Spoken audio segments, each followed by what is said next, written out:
Nah, saudara, homiletika atau preaching itu dipengaruhi oleh dua hal perkembangannya. Yang pertama tentu saja hermeneutics. Ketika metode hermeneuticsnya berubah, preaching bisa berubah, saudara. Yang kedua adalah budaya, kultur, culture. Ketika budaya berubah, homiletics itu berkembang terus. Dan kita sudah memasuki abad 21. Masih banyak hamba Tuhan berkhotbah dengan gaya abad 19, saudara. Itu sebabnya khotbah makin tidak menarik buat generasi-generasi masa milenial sekarang atau generasi Z. Nah, saudara, kita ingin belajar multisensory preaching. Satu perkembangan yang akhir-akhir ini diperhatikan oleh para ahli homiletician maupun neurologi untuk melihat bagaimana sih kita mengajar atau kita berkhotbah pada generasi masa kini. Nah, saya harap saudara teruslah belajar untuk memperlengkapi diri. Saya berdoa kepada Tuhan agar kita semua, saudara-saudara sekalian, dipakai untuk menjadi alat yang ajaib. Pengkhotbah yang biasa-biasa menjadi luar biasa, pengkhotbah yang luar biasa menjadi pengkhotbah yang fenomenal untuk nama Tuhan. Diharapkan terjadi pada masa ini. Saudara, saya akan mulai dengan PowerPoint saya. Saya akan membagi bagian ini menjadi dua bagian, saudara ya. Bagian pertama adalah saya akan bercerita tentang apa itu multisensory preaching, pemahamannya, argumentasi dasar teorinya. Saya stop sampai di sana, yang bagian pertama. Bagian kedua kita akan masuk bagaimana sih berkhotbah dengan multisensory preaching, atau nanti saya singkat MP gitu ya, lebih gampang. Mari kita lihat, saudara. Ketika seorang berkhotbah, dia tidak cuma naik ke mimbar karena tugas, profesi, karena dia harus berkhotbah. Bukan, saudara. Tapi seorang pengkhotbah harus mempunyai goal. Goal dalam berkhotbah. Dan goalnya itu bukan terletak pada dirinya. Untuk memamerkan nilai akademisnya, bobot rohaninya, menceritakan tentang dirinya. Sama sekali enggak. Tujuan daripada seorang pengkhotbah naik ke mimbar adalah agar jemaat menjadi pelaku firman Tuhan. Melakukan firman Tuhan berarti ada unsur perubahan di sana. Jangan lupa kita naik mimbar untuk mengubah orang. Tentu saja bersama dengan Roh Kudus melalui firman-Nya. Nah, saudara-saudara, bagaimana jemaat bisa melakukan firman Tuhan kalau mereka tidak mengingat firman Tuhan itu? Pulang ke rumah tidak ada yang diingat. Tidak ada firman Tuhan yang menempel. Tidak terkesan apa beritanya. Nah, saudara, bagaimana mereka bisa mengingat firman Tuhan kalau mereka tidak memahami firman Tuhan? Ketika hamba Tuhan menjelaskan firman melalui khotbahnya itu, jemaat sungguh nggak tahu apa yang dijelaskan. Dan tidak mengerti. Bagaimana mungkin dia melakukan kalau tidak diingat? Bagaimana mungkin mereka mengingat kalau mereka tidak memahami? Nah, bagaimana mereka bisa memahami kalau dari awal mereka tidak memperhatikan firman Tuhan itu? Jadi saya mundur nih, saudara, logikanya. Dengan kata lain, jemaat hanya bisa menjadi pelaku firman Tuhan kalau dari awal mereka memperhatikan firman Tuhan. Lalu pada waktu dijelaskan mereka benar-benar jelas penjelasan daripada pengkhotbah.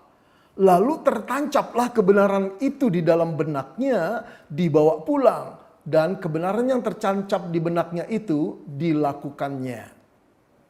Oke, ini alurnya, saudara. Sekarang mari kita perhatikan problem daripada khotbah-khotbah masa kini. Saudara, mereka diharapkan memperhatikan firman Tuhan, tapi kejadian yang sering terjadi, jemaat tidak tertarik. Bahkan dari kalimat pertama, kedua, paragraf pertama, kedua, ketika pengkhotbah mulai berkhotbah, sama sekali jemaat tidak tertarik. Terbunuh mati perhatian mereka dengan kalimat-kalimat yang diucapkan oleh seorang pengkhotbah di awal pembukaannya. Lalu setelah jalan beberapa menit, jemaat merasa apa yang diucapkan oleh pengkhotbah tidak ada relevansinya dengan dirinya.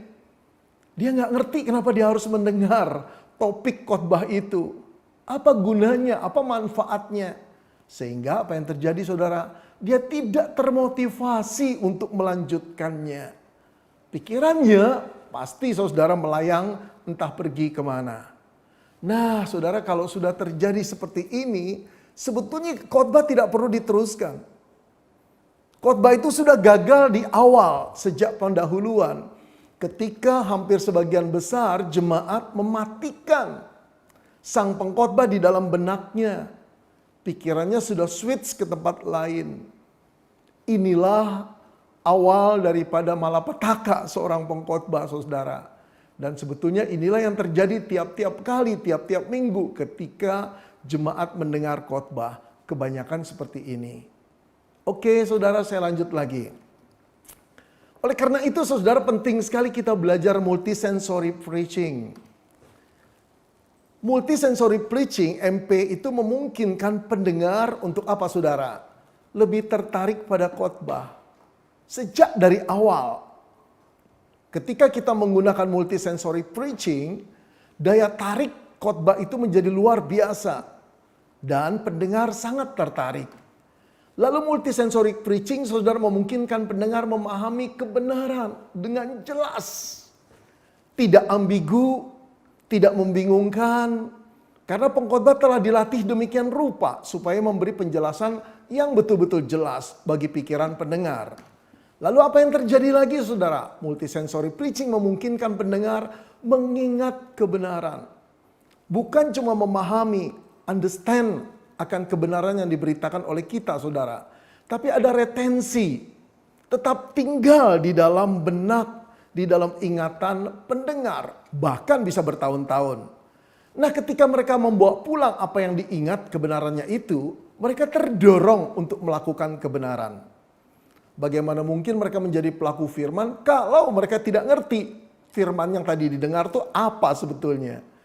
Nah, saudara, betapa luar biasanya multisensory preaching ini. Kita harus menggunakannya untuk kemuliaan Tuhan. Saudara, mengapa sih kita harus menggunakan multisensory preaching ini? Karena multisensory preaching, saudara, berupaya mengkomunikasikan kebenaran dengan melibatkan seluruh panca indera pendengar yang meliputi telinga, mata, tangan, hidung, dan lidah. Telinga untuk mendengar, mata melihat, tangan meraba, hidung mencium, lidah mengecap. Jarang sekali kita terpikir bahwa kalau kita khotbah, kita harus berusaha untuk menyentuh indera-indera ini. Saudara, kebanyakan kita berkhotbah dengan cara konvensional preaching. Begitu juga para teacher, saudara, yang konvensional,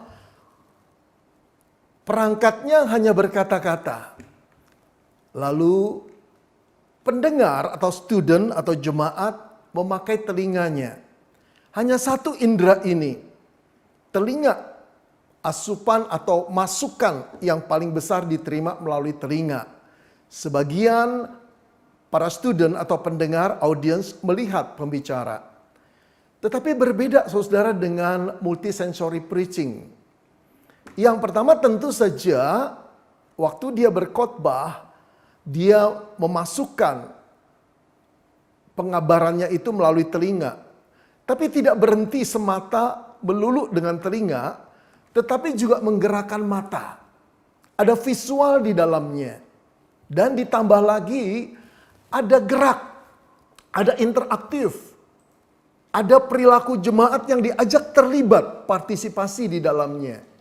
Nah, inilah, saudara, yang membuat multisensory preaching jauh lebih efektif daripada konvensional preaching. Nah, saudara, prinsip kerjanya begini.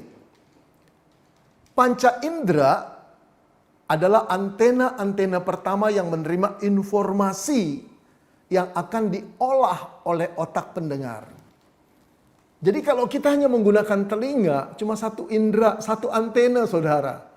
Ayo kita perbanyak antena-antena yang kita gunakan waktu kita khotbah. Sehingga para pendengar itu menangkap lebih banyak sudut, lebih banyak informasi, lebih banyak kebenaran, dan lebih holistik. Ketika mereka merasa mata mereka juga disentuh secara visual, interaktif, mereka bisa meraba, mencium, juga mengecap kalau memungkinkan.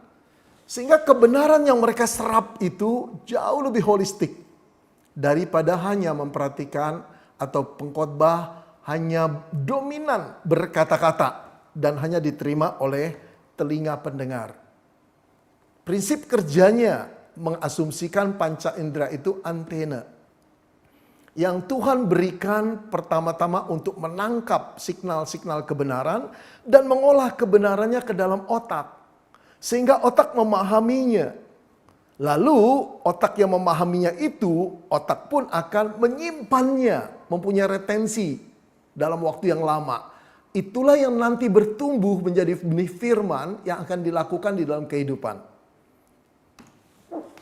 Saudara coba perhatikan para neurolog mengatakan bahwa preferensi belajar individu itu berbeda-beda. Nggak setiap orang sama. Ada orang yang belajar melalui pendengaran. Ini namanya pembelajar auditori. Bagi orang-orang seperti ini, saudara, dia mendengar saja sudah cukup. Ketika seorang guru, seorang pengkhotbah menjelaskan konsep tentang kebenaran, dia mendengar saja sudah cukup. Dia bisa mengelolanya, dia bisa memahaminya dengan baik. Ya, dia juga bisa tahan dengan membaca buku sendirian, saudara, tanpa perlu ada visual. Tapi ada orang pembelajar yang bersifat visual, saudara. Bagi dia, mendengar tidak cukup. Dia perlu ada visualisasi di depan dia. Ada clips, ada gambar, ada pementasan, ada drama. Dia lebih bisa menerima itu dengan cepat. Nah, saudara, dia membutuhkan pertolongan visual dari seorang guru atau seorang pengkhotbah untuk lebih memahami konsep. Saudara, ada lagi pembelajar yang bersifat interaktif. Tidak cukup auditori, tidak cukup visual. Ketika dia diajak terlibat di dalamnya, melakukan sesuatu, baru dia bisa mengerti. Nah, saudara, ini bukan cerdas mana dari cara pembelajar seperti ini, preferensinya.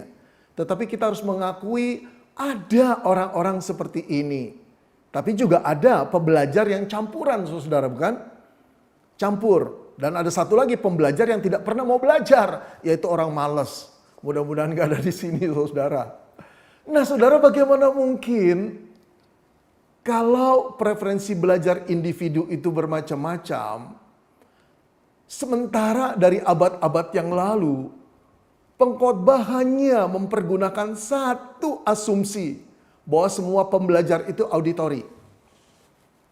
Bahwa menyampaikan firman hanya dengan berkata-kata. Tidak ada visualnya, tidak ada interaktifnya. Kasihan, saudara, orang-orang yang tidak terbiasa atau tidak diberikan karunia dalam menjadi pembelajar auditori. Mereka mumet, mereka tidak ngerti, mereka tidak termotivasi mendengarkan khotbah. Nah, oleh karena itu, saudara, setelah mengenal ini dari ilmu pendidikan, dari para neurolog, ayo kita mulai mengerti dan kita mulai memperhatikan cara berkhotbah kita dengan multisensori. Saudara, mari kita lihat dasar kebenaran MP, multisensory preaching. Dari sudut komunikasi, saudara, saya ingin bicara dari ilmu komunikasi dulu. Simpel-simpel saja, bahwa gambar itu mempunyai kekuatan yang lebih besar dari cuma sekedar berkata-kata. Karena itu, saudara, ada peribahasa yang mengatakan sebuah gambar berbicara 1000 kata-kata. Betul, saudara. Menurut penyelidikan para ahli, saudara, gambar itu di dalam satu kali gambar menghasilkan data 60.000 pengertian. Sementara kata-kata berjalan urutan, saudara, terlalu lambat. Gambar berbicara lebih besar atau lebih kuat daripada kata-kata. Lihat ya ini. Apa kesan saudara daripada gambar ini? Nah, saudara, ketika melihat gambar ini, kita nggak perlu diceritakan. Kita bisa tertawa sendiri, kita bisa tertikam sendiri. Inilah hidup manusia zaman modern, bukan? Ayo, satu lagi gambar. Saudara lihat kan, buat saya orang yang nggak move on ya saudara. Buat anak muda lihat begini benar-benar terasa sekali. Jadi saudara-saudara mari kita perhatikan dari sudut komunikasi bahwa gambar berbicara jauh lebih intens, lebih kuat, lebih berbicara daripada banyak kata-kata. Karena itu jangan remehkan gambar. Lanjut lagi. Saudara dari sudut komunikasi, komunikasi multisensori lebih besar kekuatannya daripada sebuah gambar. Saudara seorang pendeta yang berkhotbah hanya dengan kata-kata masuk ke telinga. Kalau dia memiliki visual masuk ke mata. Tapi ini belum disebut multisensori saudara. Multisensori berusaha untuk juga berinteraktif. Menggerakkan indera lainnya kepada pendengar agar kebenaran itu masuk lebih banyak, terserap lebih banyak di dalam diri pendengar. Nah, saudara, inilah yang perlu kita sadari. Sekarang kita mengerti dari sudut ilmu komunikasi bahwa multisensori lebih besar daripada gambar, lebih besar daripada kata-kata kekuatannya. Lanjut lagi, saudara. Dasar kebenaran multisensori saya ingin bicara dari sudut neurologi. Multisensori menyerap data, kebenaran, pemahaman yang jauh lebih besar di dalam otak mereka. Saudara, mari kita lihat gambaran otak, belahan otak kiri dan kanan. Kita semua mengerti hal ini. Mari kita lihat belahan otak kiri dan otak kanan. Fungsinya apa sih? Kiri itu analytical, buat menganalisis. Kanan itu kreatif. Kiri itu logik, segala yang masuk akal. Kanan itu imajinatif. Ya, kadang-kadang membayangkan sesuatu yang di luar akal. Kiri itu spesifik, khusus. Kanan itu general. Kiri itu berulang, kanan itu intuisi. Berulang itu seperti satu rumusan. Kiri itu terperinci, detail sekali. Kanan itu konseptual, mikirannya global. Otak kiri itu tersusun sistematis. Otak kanan itu empati. Kadang-kadang nggak sistematis, tapi ada perasaan di sana. Kiri itu scientific, kanan itu random. Kiri itu matematik, kanan itu gambar keseluruhan, holistik. Nah saudara, kebanyakan kita kalau berkhotbah sebetulnya lebih banyak ke otak kiri jemaat. Nah saudara yang dikasih Tuhan, ketika kita berkhotbah secara multisensori, apa yang terjadi di dalam fungsi otak kita ini mendapat makanan dua-duanya. Multisensori tidak meninggalkan fungsi daripada otak kiri, tidak. Tapi dia merembet untuk membahas rangsangan, memberikan rangsangan-rangsangan pada otak kanan. Sehingga kebenaran yang diterima itu holistik sekali. Tertancap dalam sekali. Oke, lanjut lagi. Saya ingin bicara dari sudut teologi, saudara. Mari kita perhatikan ada gak sih dasarnya di dalam Alkitab tentang khotbah multisensori preaching ini.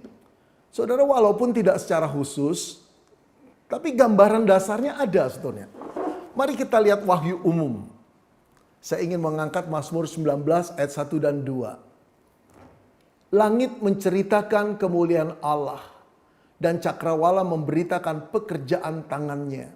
Hari meneruskan berita kepada hari dan malam menyampaikan pengetahuan itu kepada malam. Dari mana orang tahu tentang keberadaan diri Allah, keagungan Allah dari alam semesta? Melihat langit yang besar, bintang-bintang yang bertebaran, melihat gunung, melihat laut, melihat weather. Manusia kagum, manusia berpikir ada pencipta. Tapi dari mana mereka bisa nangkap alam dengan panca indera? Multisensori, saudara. Memang Allah telah memberikannya. Saya teringat satu ayat lagi, saudara. Satu kisah lah dikatakan. Ketika Allah menciptakan alam semesta ini dan segala isinya, selalu dia tutup, segalanya diciptakan baik adanya. Allah melihat baik adanya. Di situ ada visual, bukan? Jadi Allah sendiri mempunyai sensor, saudara, mempunyai indera. Dia melihat baik adanya. Kemudian saudara tahu ketika Adam dan Hawa jatuh ke dalam dosa, apa yang dipergunakan iblis untuk menjatuhkan mereka? Multisensorinya dimainkan. Maka perempuan itu melihat buah itu baik adanya, sedap untuk dimakan, lalu dirabanya, lalu diberikan pada suaminya, lalu dimakannya. Habis dah saudara dari melihat, membayangkan, merasa, kemudian mengecap. Nah saudara yang dikasih Tuhan, tidak salah Allah menciptakan multisensori pada diri manusia. Tapi iblis begitu lihainya, pintu itu dibawa untuk menjatuhkan manusia ke dalam dosa untuk meninggalkan Tuhan. Dan sekarang para tokoh-tokoh Hollywood, artis-artis film atau produser film mempergunakan itu saudara. Untuk menjadikan manusia ini objek daripada tujuan mencari uang mereka. Sementara kita para hamba Tuhan masih berkhotbah dengan begitu datarnya. Dengan hanya mengandalkan verbal diterima melalui telinga. Ayo kita rebut kembali apa yang telah Tuhan ciptakan. Multisensori. Berkhotbahlah menyentuh segala aspek daripada sensor-sensor mereka itu. Indra-indra mereka. Jadi dasar teologi, wahyu umum ada saudara. Lalu kemudian mari kita lihat wahyu khusus. Wahyu khusus saudara dilakukan dengan dua, bukan? Kedatangan Kristus menjadi manusia, itu wahyu khusus. Yang kedua, Alkitab yang Tuhan berikan. Saya ingin berangkat sekarang ke perjanjian lama. Yuk kita lihat jejak-jejak daripada multisensori yang Allah berikan. Saudara, ketika nabi-nabi di perjanjian lama diperintahkan Tuhan untuk menyampaikan firman-Nya. Terkadang Allah mempergunakan multisensori loh saudara. Saudara ingat pada waktu Musa mengembala di Gunung Horeb di tanah Median saudara ya. Kemudian dia melihat semak yang terbakar. Dia tertarik ke sana. Lalu dia hendak datang ke sana. Tiba-tiba ada suara, tanggalkan kasutmu. Saudara saya sedang membayangkan multisensori bergerak di sana. Allah betul-betul ingin mengesankan Musa akan sesuatu. Karena itu inderanya digerakkan oleh Tuhan. Yang pertama dia melihat. Apa yang dia lihat? Semak yang terbakar. Yang kedua dia mendengar gemericik api itu. Apa yang digerakkan Tuhan? Telinganya. Pendengarannya. Kemudian dia merasakan panas dari api itu bukan? Lalu Allah berkata tanggalkan kasutmu. Ketika Allah menanggalkan kasutnya, sekarang saudara, Musa bisa merasakan perasaan dia menyentuh rerumputan di sana. Betul-betul komplit saudara. Allah untuk menyatakan kekudusannya. Dia menggerakkan indera daripada Musa untuk melihat kebenaran. Bahwa Allah yang memanggil dia adalah Allah yang kudus. Saudara, Allah menggerakkan multisensori Musa untuk menyatakan kebenarannya. Agar Musa ingat terus menerus bahwa Allah yang memanggilnya adalah Allah yang kudus. Saudara, saya teringat lagi pada Nabi Yeremia. Ada yang menarik dalam Nabi ini ketika Tuhan mengutus dia ke tukang periuk. Kenapa sih harus pergi ke tukang periuk saudara? Melihat tukang periuk membuat tembikar di sana, diolahnya tanah liat itu. Sebetulnya Allah sedang menyetel sebuah video kalau zaman sekarang saudara. Video kehidupan yang betul-betul real. Lalu dia katakan, masa akan aku tidak bisa membentuk bangsaku seperti itu. Waduh, nancep sekali berita itu. Satu lagi saudara pada Yeremia juga. Ketika Yeremia diutus untuk pergi ke bangsa-bangsa, juga pada Israel, dengan kuk di pundaknya. Saudara, kuk itu memang alat untuk memperkerjakan binatang, bukan? Identik dengan simbol ketidakbebasan, identik dengan simbol keterikatan. Kemana-mana Yeremia bawa kuk itu saudara. Itu sebetulnya visualisasi agar multisensori orang yang melihat itu, bangsa-bangsa lain dan bangsa Israel mengerti tentang maksud Tuhan. Engkau akan dijadikan budak oleh bangsa lain karena dosamu. Wow, nancep sekali saudara. Tapi yang lebih nancep lagi saya kira adalah adegan drama kehidupan yang sungguh-sungguh ketika Tuhan memerintahkan Hosea mengawini seorang pelacur yang bernama Gomer.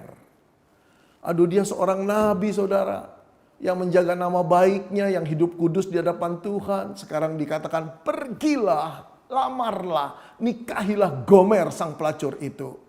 Malunya luar biasa saudara. Tapi sebagai nabi dia taat sama Tuhan. Gomer kembali berzinah lagi, ditebus lagi, terus menerus sampai 7 kali. Saudara, bagaimana perasaan daripada Hosea? Bagaimana tanggapan daripada orang lain? Aduh, barangkali banyak yang mengatai, buat apa kamu urusin wanita kayak gitu? Gila kamu Hosea, kamu tuh nabi, dia tuh kotor seperti itu. Saudara, apa sih yang Tuhan mau? Tuhan ingin menghidupkan multisensori orang-orang Israel. Begitulah besar kasih Allah. Kasih setia yang tidak berkesudahan terhadap kamu, hai pelacur-pelacur rohani di hadapan Tuhan. Wow, saudara. Ini loh, kita perjanjian lama kita, saudara. Luar biasa. Itu loh cara Allah berkata-kata. Sementara sekarang semua multisensori itu kita bunuh, saudara. Kita jadikan kalimat-kalimat verbatim yang cuma didengar di telinga. Gak heran ya kalau gak terus jalan, saudara ya. Sekarang saya ingin masuk perjanjian baru. Saudara, kita perjanjian baru penuh dengan ajaran-ajaran bersifat multisensori. Tapi saya ingin mengutip satu ini saja. 1 ayat 1. Yohanes menulis tentang Yesus berkata begini. Apa yang telah ada sejak semula, yaitu Yesus. Yang telah kami dengar dan telah kami lihat dengan mata kami. Yang telah kami saksikan dan yang telah kami raba dengan tangan kami tentang firman hidup, itulah yang kami tuliskan kepada kamu. Lihat saudara, Yohanes menuliskan Yesus itu apa? Bisa didengar, bisa dilihat, bisa disaksikan, bisa diraba. Itulah yang kami saksikan kepada kamu. Jadi Kristus sendiri mempresentasikan hidup saudara yang bisa dinikmati oleh multisensori. Karena itu dia jadi manusia, bergaul dengan manusia, menyapa manusia, hidup bersama-sama manusia, makan dengan manusia, bersama-sama dengan manusia, tidur dengan manusia. Bisa didengar, dilihat, disaksikan, diraba. Saudara-saudara, bukankah perjanjian baru mau mengatakan Kristus yang menyelamatkan kita itu multisensori, bisa dirasakan oleh indera kita dan dialami. Kenapa sekarang kita berkhotbah dengan begitu kakunya? Nah, ini dasar-dasar yang luar biasa. Terakhir saudara, sekarang dengan Tuhan Yesus. Saudara, Tuhan Yesus adalah guru yang terpandai. Tuhan Yesus juga pencerita yang ulung. Tuhan Yesus menggunakan pengajarannya untuk setiap orang berbeda, tidak sama. Ada yang dia tegur langsung, ada yang dia ajar langsung. Hanya dengan auditori, ada juga dengan visual, tapi seringkali juga interaktif. Dia mempergunakan apa yang ada di sekelilingnya. Dia mempergunakan burung pipit, pohon ara, dia mempergunakan serigala, macam-macam saudara. Tuhan Yesus nggak pernah kehabisan bahan. Dia mempergunakan apa yang bisa ditangkap oleh indera murid-muridnya dan orang banyak untuk menyampaikan kebenaran itu. Sekarang di tangan kita mempergunakan cara berkhotbah konvensional, semua dianalisis. Masuklah ke otak kiri, lelahlah otak kanan karena nggak mendapat asupan. Itu sebabnya khotbah dirasakan tidak menyentuh hati saudara. Nah, kalau kita dua-dua, kita mempergunakan multisensori preaching, bukan berarti saudara berita khotbah dikurangi, bobot khotbah dikurangi. Tidak. Tetapi ditambahkan dengan menyentuh indera-indera pendengar. Sehingga kebenaran itu masuk lebih dalam lagi. Dan diingat terus menerus. Sampai di sini dulu.